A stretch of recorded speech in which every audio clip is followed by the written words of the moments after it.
சற்று முன் கிடைக்கப்பெற்ற மிக மிக முக்கியமான செய்தி ஒன்று வெளியாகி உள்ளது. அண்ணா பல்கலைக்கழக மாணவி விவகாரத்தில் நீதிமன்றம் குற்றவாளியான ஞானசேகரனுக்கு வழங்கிய தீர்ப்பு பரபரப்பை ஏற்படுத்தியுள்ளது.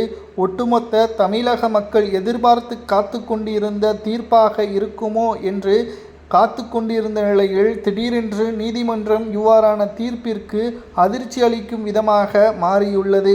காலம் கடந்துவிட்டால் அனைத்தையும் மறந்துவிடுவார்கள் தமிழக மக்கள், அதை வைத்து பயனடைந்து கொள்ளலாம் அரசியல்வாதிகள் என்பதற்கேற்ப நீதிமன்றம் இந்த தீர்ப்பை வழங்கியுள்ளதா?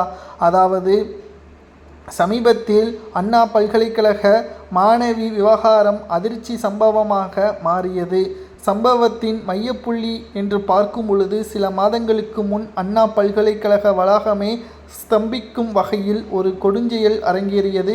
இந்த கல்வி சூழலில் ஒரு இளம் மாணவி துன்புறுத்தியதற்காகவும் ஆளாக்கப்பட்ட சம்பவம் தமிழகம் முழுவதையும் உலுக்கியது. குற்றவாளியின் ஒட்டுமொத்த கொடூர செயல் செய்தவர் பல்கலைக்கழகத்தின் வாசலில் பிரியாணி கடை நடத்தியவர் என்ற தகவலும் தற்பொழுது வெளியாகியிருந்தது. இந்த சம்பவம் வெளிவந்தவுடன் பொதுமக்களின் கோபம் கொந்தளித்தது. காவல்துறையும் உடனடியாக நடவடிக்கையும் செய்தார்கள். சட்டம் தன் கடமையை செய்தது. ஞானசேகரன் கைது செய்யப்பட்டார்.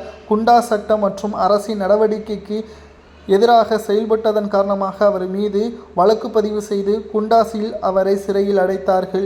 சமூகத்தில் அதிர்ச்சியை ஏற்படுத்தும் மற்றும் தொடர்ந்து குற்ற செயல்களில் ஈடுபட்டதை தொடர்ந்து அவருக்கு குண்டா சட்டமும் தொடரப்பட்டது. இந்த நிலையில்தான் ஞானசேகரனின் தாயார் தனது மகனுக்கு குண்டாசை ரத்து செய்ய வேண்டும் என்று மனு ஒன்றை கொடுத்திருந்தார்.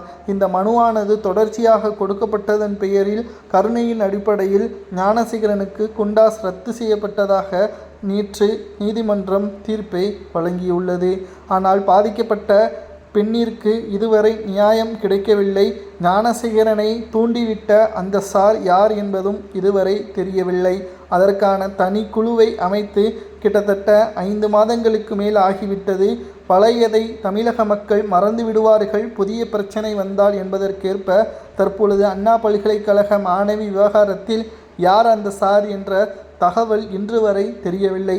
சட்டமன்றத்தில் எதிர்க்கட்சியினர்கள் பிரச்சாரங்களையும் போராட்டத்தையும் நடத்திய பிறகும் கூட அந்த சார் யார் என்பது கூட இப்பொழுது வரை தெரியவில்லை.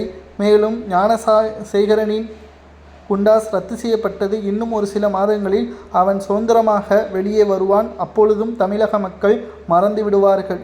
உண்மையாகவே ஞானசேகரன் குற்றவாளி என்றால் அவனுக்கு என்ன தண்டனை வழங்கலாம்?